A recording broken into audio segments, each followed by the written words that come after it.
Hey guys, welcome to our very first episode of Witchin Kitchen with Ronnie Moonborn. I'm your host, Ronnie Moonborn. Cheesy, yes. Today we are making an Astral tea.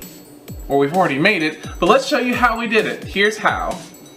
So for the Astral tea, you will need 2 tablespoons of Hibiscus, which is used for divination, love, astral projection, and it's also our flavor component. It's going to be our main flavor component for today.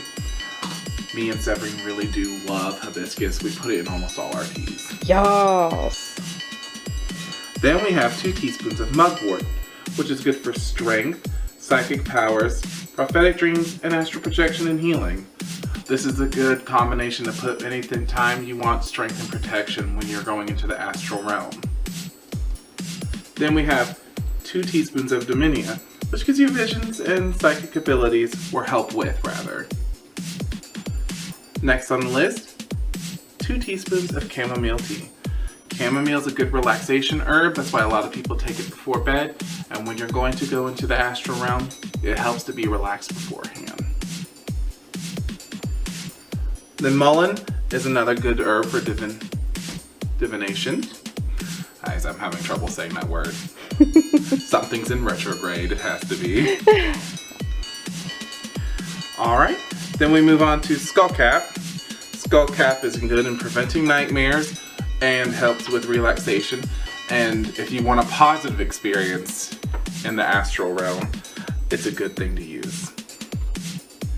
And then we have 1/4 of cinnamon, which is good for psychic abilities and divination.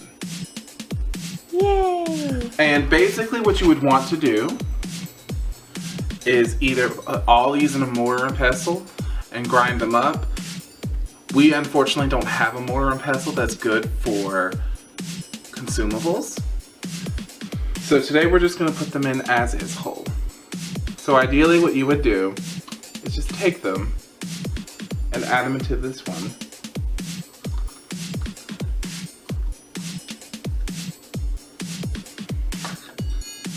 One by one. Make sure you get all that good stuff in there.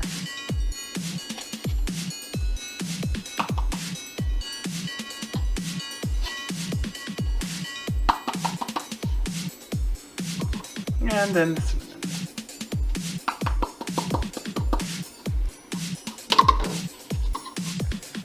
So now that you have these all combined, you're just going to give it a nice stir. Just to get the herbs to mingle together and become friends or mortal enemies. Who knows in the world of herbs? Ronnie being the Bob Ross of kitchen witchery. It's Witchin Kitchen, dear. And then you're just gonna take this over to your little kettle, or teapot rather.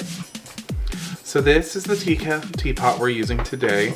It has an infuser inside. Just lift it up.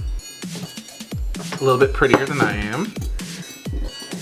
And here's the infuser.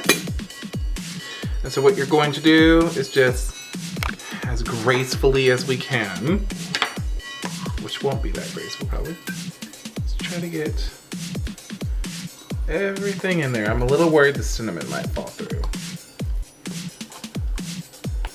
That won't be too bad. It'll just...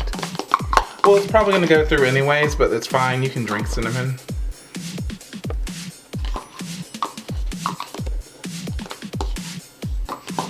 Then you open this up, put this back in here, and now we're going to go to the kitchen and start boiling some water. So now you're going to get about 2 cups of water on the pot in the stove, and we're going to set this to high with our ancient stove. And now you're just going to wait for it to boil, and we'll be back when the water's ready. Alright, so now our water's pretty much where we want it to be. So I'm going to go ahead and turn that off. And now carefully, because I am right-handed, I'm going to just pour this over.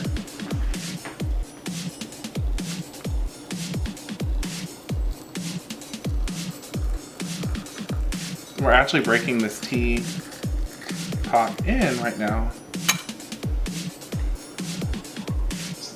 Oh, I smell it already, guys. It smells so wonderful. And now we're just gonna wait 6 minutes to let it go ahead and do its thing. Our little witch's brew that's happening here. And while we're waiting, you can go ahead and add some sugar or honey or whatever sweetener you want to your teacup. And we'll see you back in 6 minutes. All right, so it's been 6 minutes, and now for the fun part. You can pour the tea. As you can see, it's a lovely color. Do not hit that stuff like I just did. Be nice to your teaware.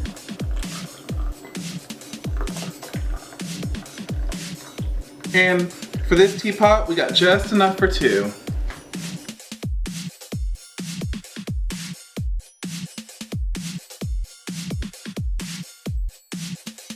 So a few final remarks on this, guys. As far as taste goes, it can be a little bitter, though if that's a problem for you, just add some more of your favorite sweetener to it, and it should tend to mellow it out.